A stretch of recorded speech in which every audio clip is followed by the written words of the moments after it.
is happening. So once it starts, we will start the class. Okay. So in the previous classes, we were discussing regarding what is a tachometric surveying. We will have a revision for 2 minutes in the previous class so that it is going to be linked with your today's class. Okay. So tachometry, it is a branch of angular surveying in which we are going to measure the horizontal and the vertical distances, right? With having with the optical settings, we are going to have the horizontal and the vertical distances, right? We are going to measure without by using the chain and tape. Okay. Now this method is rapid and convenient.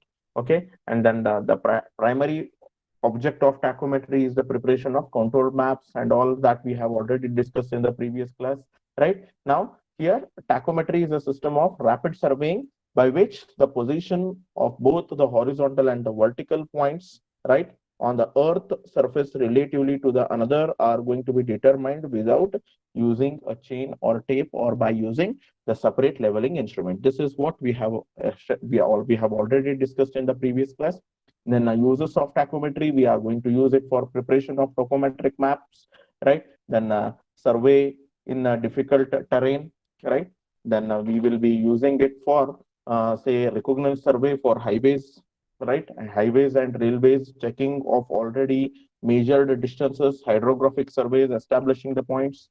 Then in the previous class, we have discussed a very important aspect, that is the tachometry. We are going to have it with the help of the optical setting that we call it as an Styria diaphragm, right? So Styria diaphragm will be, this is your crosshair of your telescope, right? This is your crosshair of your telescope. From this, we are wherever it is going to intersect, there we are going to take the reading, right? And we are going to have this upper styria and the lower styria, right? Upper styria and the lower styria we are going to have. This is called as upper styria and this is lower styria, and the interval between this two we call it as a styria interval. So these are the different types of optical settings we are going to have: upper styria, lower styria. So upper, lower, right? It's in all different types of optical settings we are going to have in the different types of the instruments. So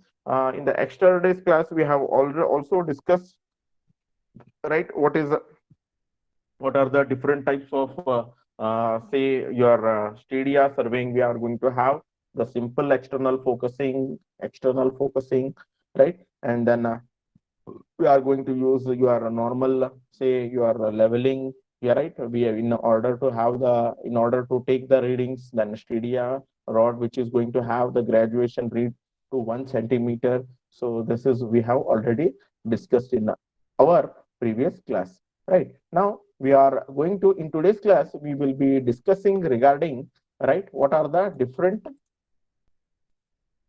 right? In today's class, we will be discussing regarding, right, what are the the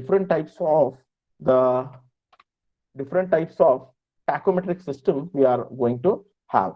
So here we are either Styria system or of a different type. First one is a fixed hair or a Styria method, and then a movable hair or a substance method, and then tangential system, and then we are going to have the measurement by means of special instruments. Okay. Now here we are mainly solving our problems based upon your fixed hair method. Here in this particular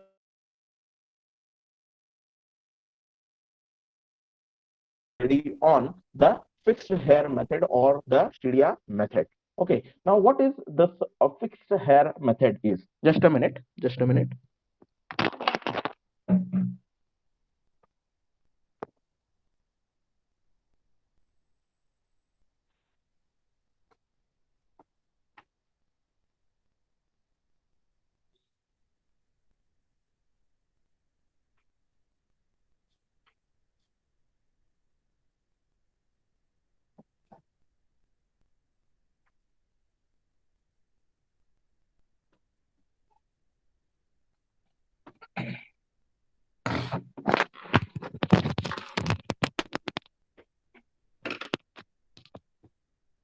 Yes.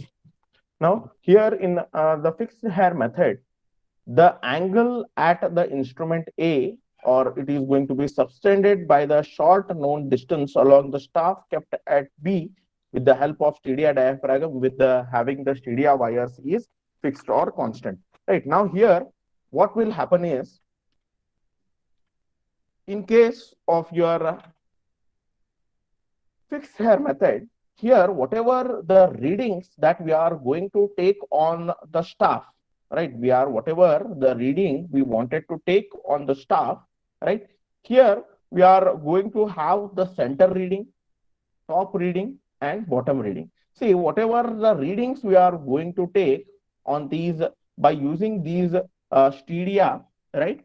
These stadia lines, they are not going to be moved from one point to the another point. In your fixed hair method, right, what is happening is your stadia lines will not be moving up and down as we are going to adjust in our moving frame method. Here in your stadia or the fixed hair method, what will happen? The stadia wires or the stadia lines will be fixed. It is not going to move into up and down. Whereas your movable hair method, what is going to happen by adjusting the tangent screw, right? We can move this stadia hair. That is what the difference between the fixed hair method and the movable method. Right now, here one more thing that what we are going to have from this tachometric surveying is, right. This is what your we will discuss some important aspect, right.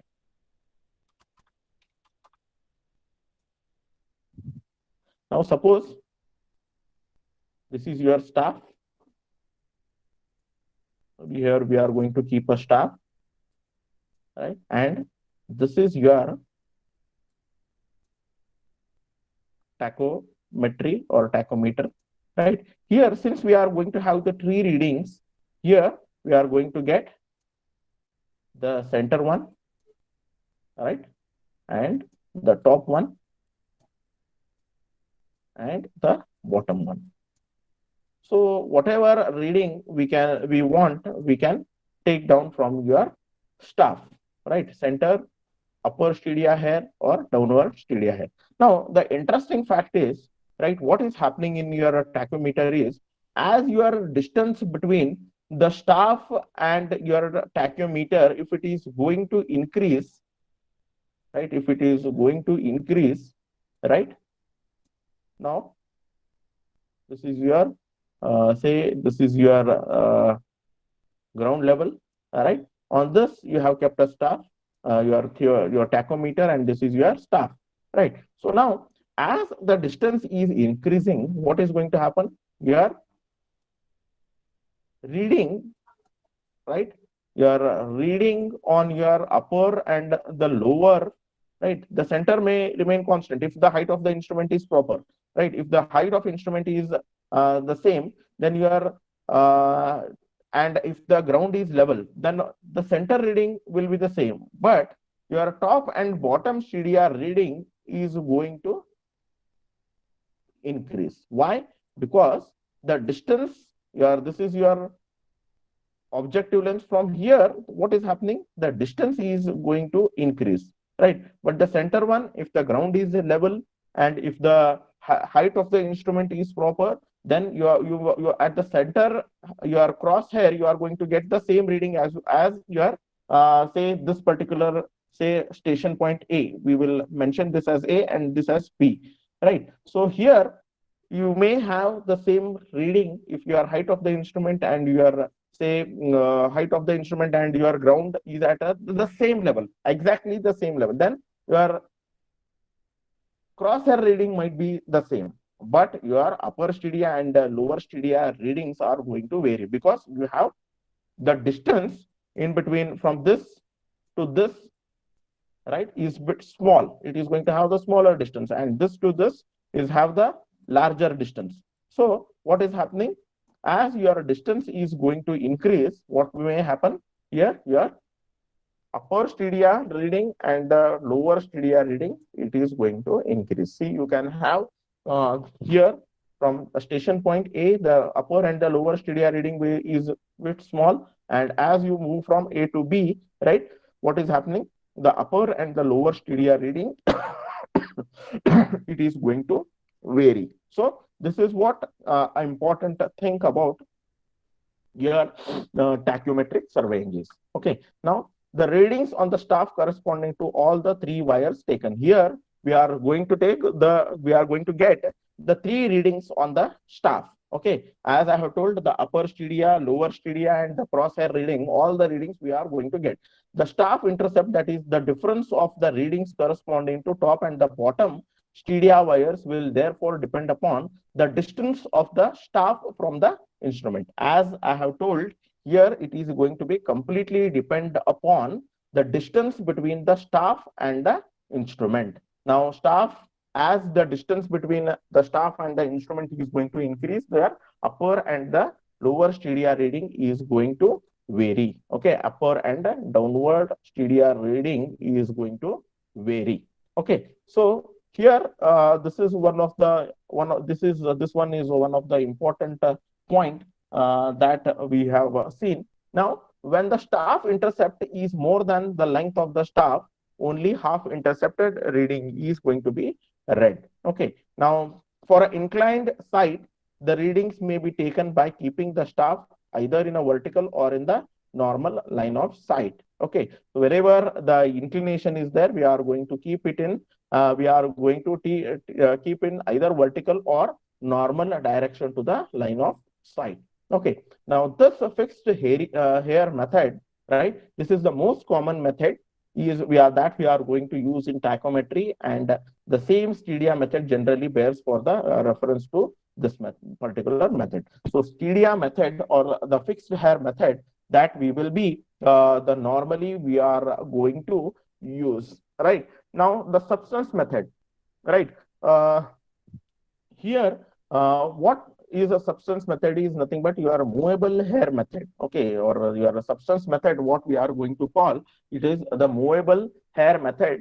This method is similar to the fixed hair method, right? But the stadia interval is going to vary. That I have told that I have by having the suitable arrangement, right? The distance between the stadia hair is going to be vary, right? By using the different screws on your theodolite, we can vary the distance between those stadia hair. That is what I have explained to you. Okay, now this the staff intercept, that is the distance between the two target, is kept fixed, while the stadia interval, the distance between the stadia hair, is going to be variable. The distance, as I have told, right, what will happen, the distance between the two stadia hairs in your your movable hair method is going to vary.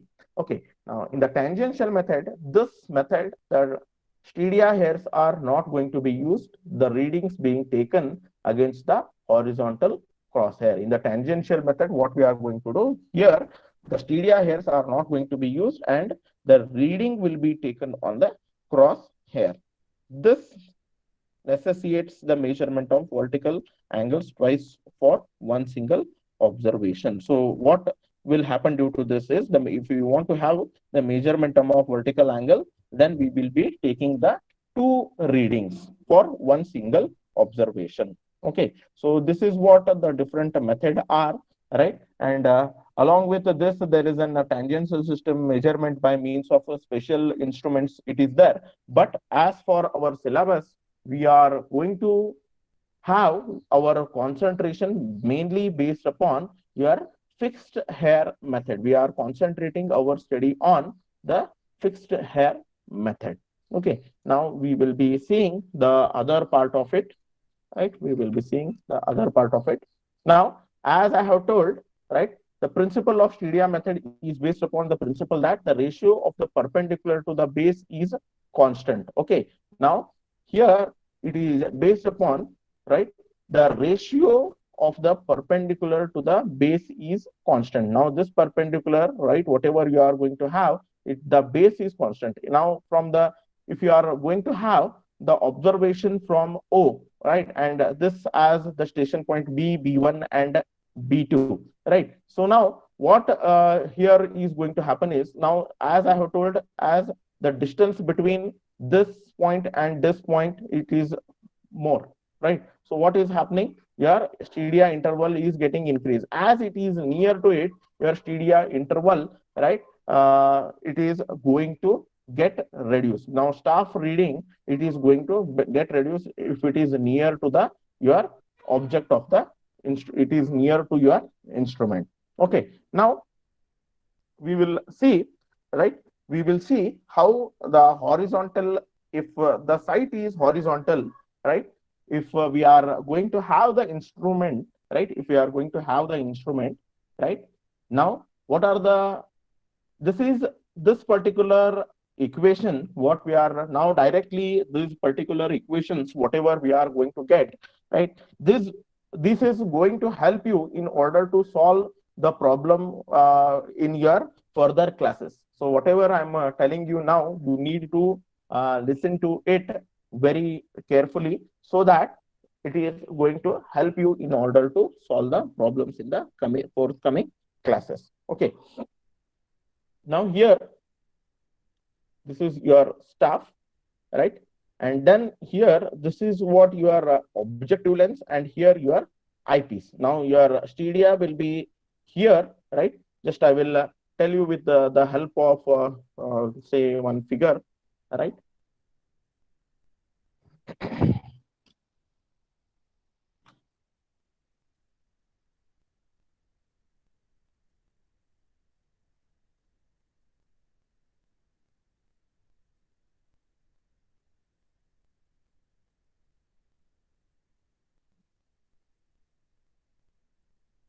Now this is your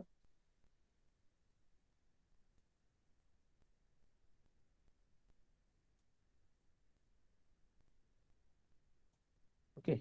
Here we are going to have the objective lens. Okay, here we are going to have the objective lens, and here you are going to have the eyepiece.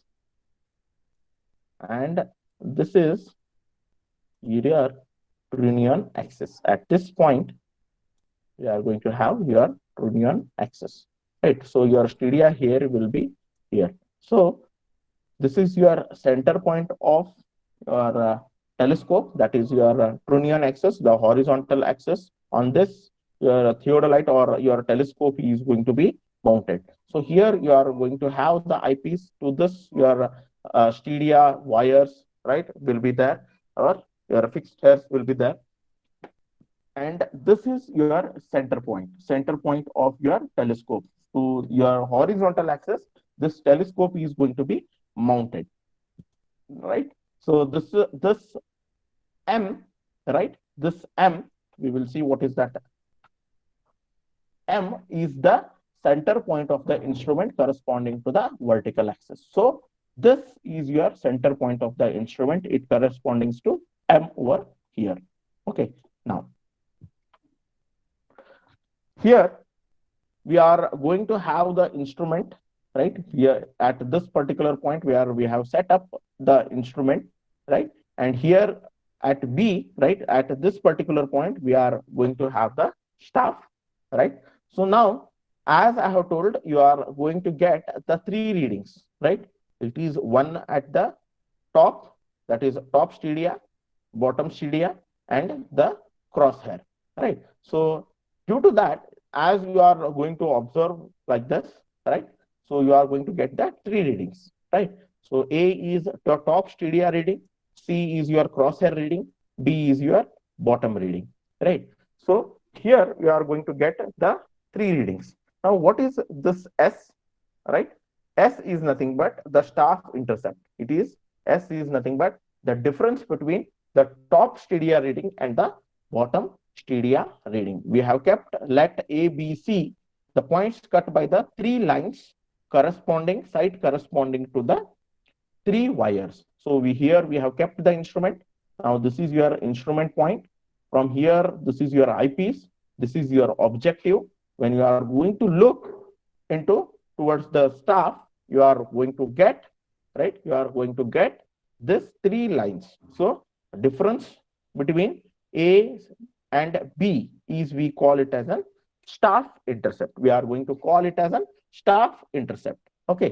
Now here from the center, now you know that what is ACB. These are the 3 points cut by the 3 lines of corresponding to the wires. Consider the figure in which the O is optical center, right? Here it is the optical center, your objective lens, right? This is your objective lens, right, of the external focusing telescope. This is your external focusing telescope, right? Here it will be consider this O as the optical center of an external focusing telescope. Now, ABC you have already known. Now, B, C, and A, right? B, small b, C, and A are nothing but the top, axial, and bottom hairs of the diaphragm. Top, axial, and bottom hairs of the diaphragm. So, this is your Styria diaphragm, right? Here, B is nothing, B and A and C are nothing but your crosshairs, right? AB is, we call it as the distance between this, right, between the crosshair, we call it as an Styria interval. We call it as an Styria interval. I is nothing but your Styria interval. S is nothing but the staff intercept, right? The difference between the readings, whatever we are going to take on, right? We are take on the staff, we call it as a staff intercept. Now, F. F is nothing but the focal length of the objective. That is, F is nothing but F1 plus F2. So this distance, right, F is nothing but F1 plus F2, right? So this distance, we call it as a focal length of the objective. Okay, F is equal to F1 plus F2. So this particular entire distance, we call it as the focal length of the objective.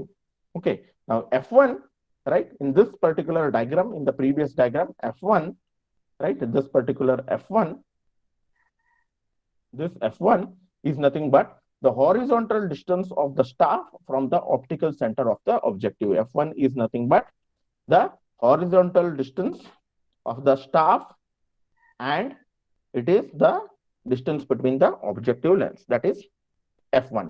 See here, one more thing, important thing I wanted to tell you. This is for the horizontal line of sight. Nowhere you can find that, right? The objective and the staff, they are completely in an horizontal line of sight. There is no inclined position has been maintained over here.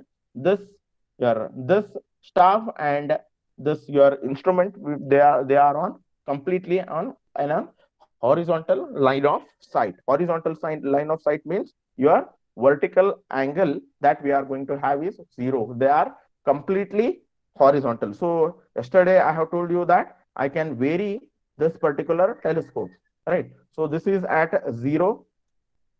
This particular, if the line of sight is completely horizontal, it means that it is your horizontal reading will be on a your telescope. Your vertical reading, right, your vertical angle reading will be completely on 0. So that is what your horizontal line of sight. Inclined line of sight, suppose if you are going to have a staff over here, then if you are going to take a reading somewhere, something like this, then we call it as an inclined line of sight, which is going to have an inclination. If you are going to measure the reading, right, somewhere bottom, right, so here we call it as an declined reading. So upper telescope, right, telescope we can move up and down.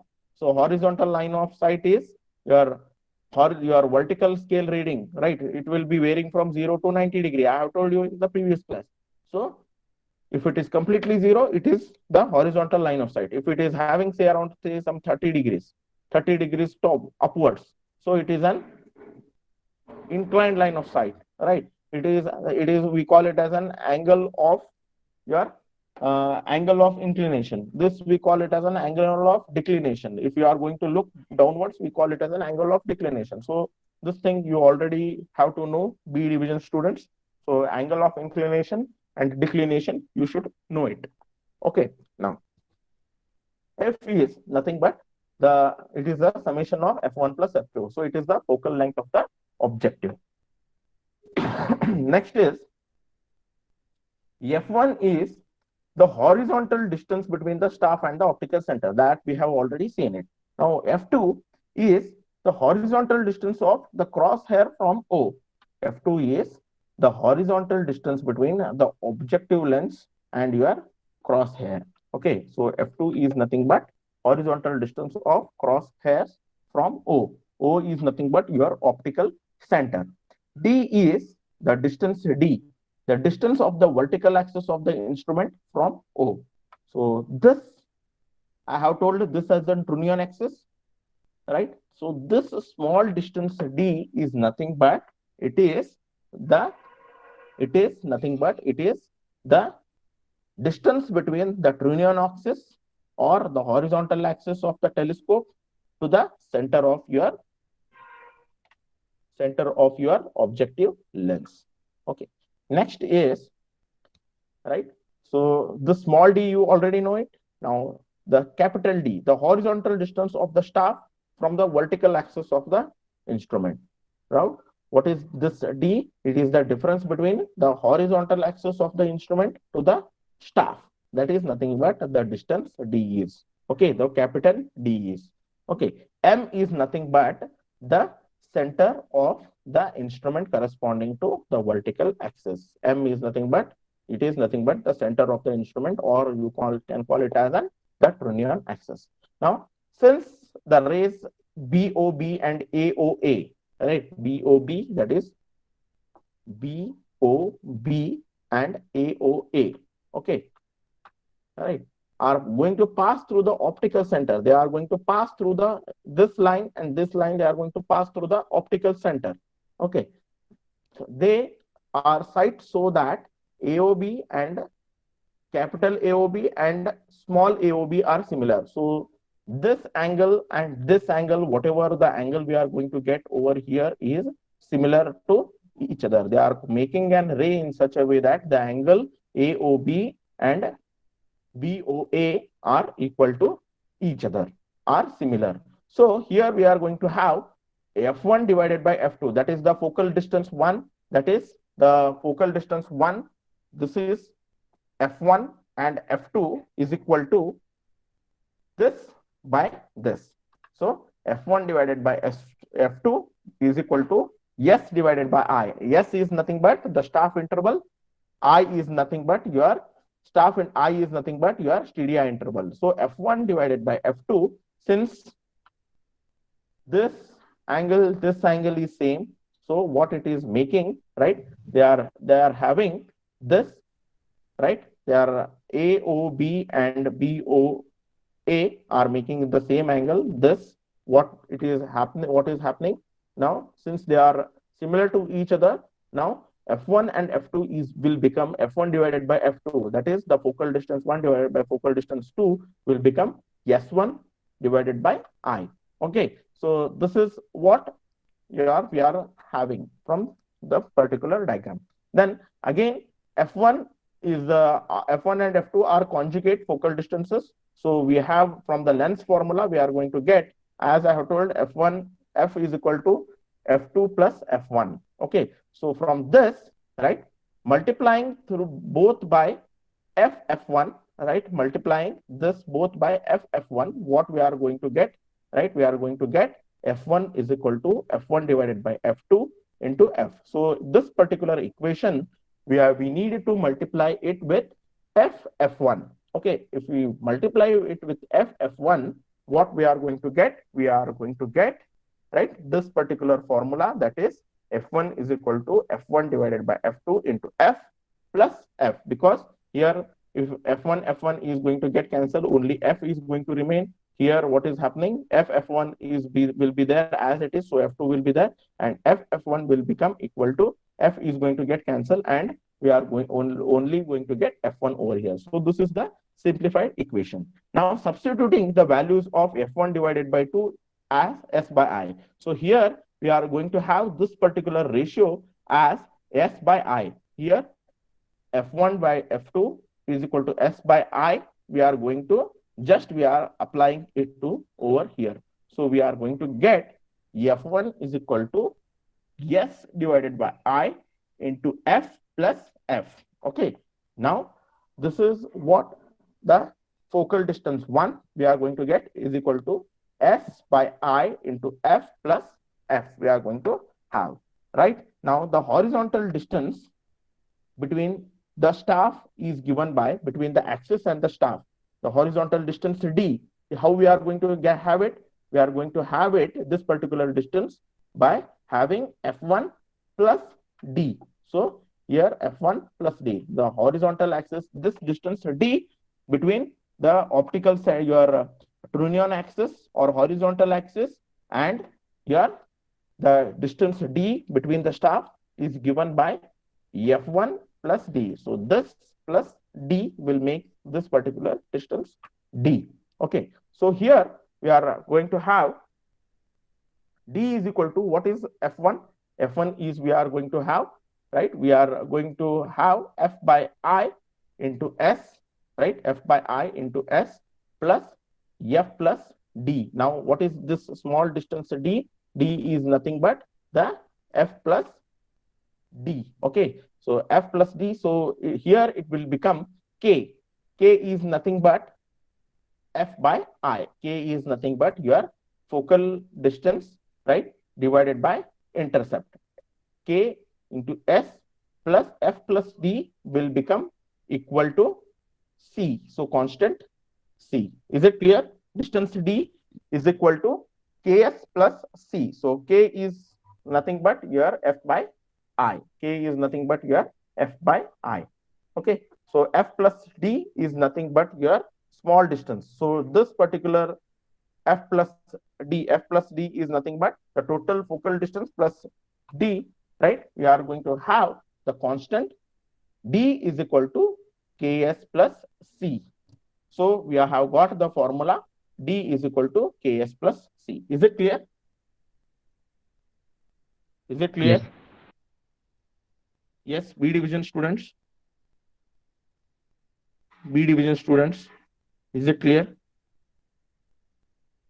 Yes, anybody sir. from B division? Anybody from B division? Can you reply? Yes, sir, it is clear. Yes, sir. Okay, fine. So we need to remember this particular formula D is equal to Ks plus C. Okay, we need to remember this formula D is equal to, right, Ks plus C we need to remember. Okay, and also we need to remember C is equal to F plus D. The constant C is nothing but equal to F plus D. Okay, we need to remember C is equal to F plus T. Okay, now above equation is known as the distance equation. In order to determine what is the time, we are having still time. Yes, it is 11:07, so we are having still time, so we will finish it, right? So till this we need to finish it today. Okay, so above equation is known as the distance equation in order to have the horizontal distance. So we are therefore the staff intercept is to be obtained by the subtracting the staff readings corresponding to the top and the bottom stadia hairs. Now the constant K is equal to F by I. Here I have already told that K is equal to F by I, right? So the constant K is equal to K by I, known as multiplying constant, and the stadia interval factor and the constant can be given by F plus D. That is, the multiplying constant can be given by F plus D. So K is the constant and C is nothing but your additive constant. It is nothing but your C is nothing but the additive constant. So additive constant C is equal to F plus T. So now determination of this K and C, that we are going to have it now. How to find out this K and C? Right here we have determined K. Here we have determined C. So this is what we are going to have it now. Okay. Now we will see the first method, right? In this method, the additive constant C is given by F plus D measured from the instrument, while multiplying constant K is computed from the field. Now, we already know that 1 by F is equal to 1 by F1 from the length formula, right? The distance between the instrument axis objective is variable in case of external focusing. I have told that the distance between the instrument axis and the objective is going to vary as we are going to vary the distance between the staff. Be greater for it is the reading will be greater, right, for the short sight and the smaller for the long sight, as I have told, right. I have already told that it is going to be vary. Now it should be therefore measured at an average sight, the additive constant. If you want to have the average, so we are going to have the average constant, that is additive constant, f plus d has to be known. Now we already know that d is equal to, right, to calculate the multiplying constant and the measure distance d1, right, we are going to have the formula d1 is equal to ks1 plus c. If we have the two different stations, then the d1 we are going to have different one, s1 we are going to have different one. So this, if we are going to have the staff reading d1, right, we are going to get ks1 plus c. So k we are going to get it as, right, d minus c divided by s, d1 minus c divided by f.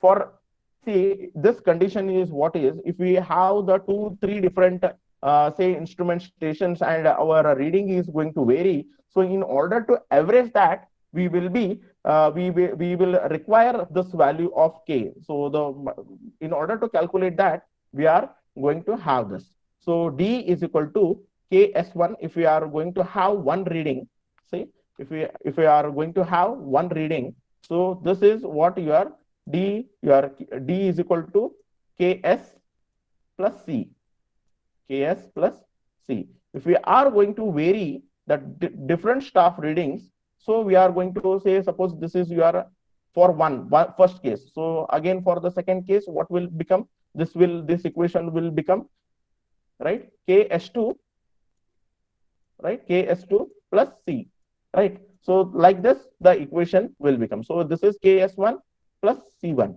Okay, so this, if we vary here, if we are going to keep another staff, or say if we are going to vary, right, we cannot keep the staff, we are going to vary your telescope. So again, if we are going to take the different reading, so this d is going to vary along with your different values, it is going to vary. So that in order to average that, what we are going to do, we are going to have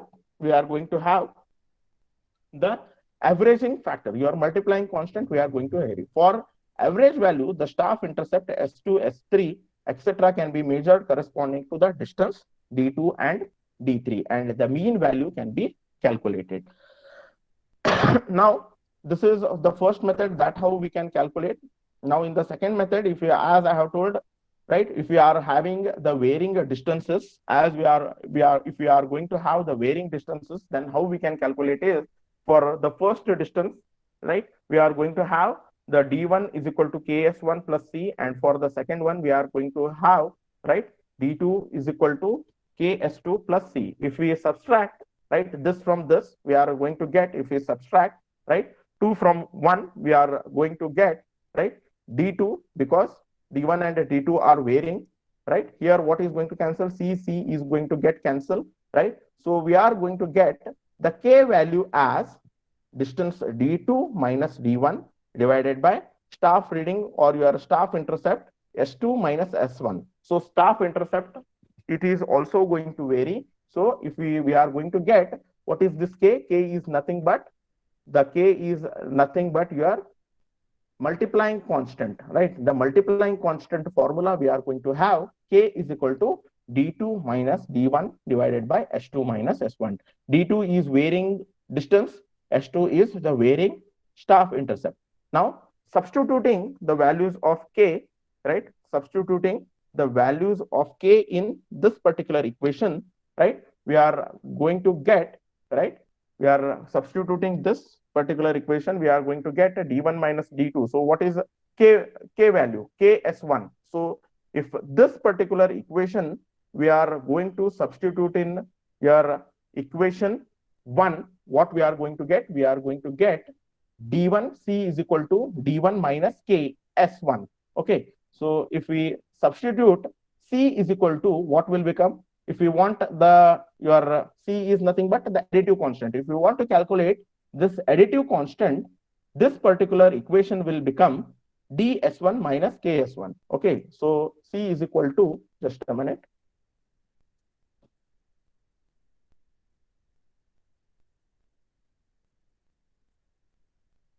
Now, what formula we are going to have? We are having T is equal to Ks1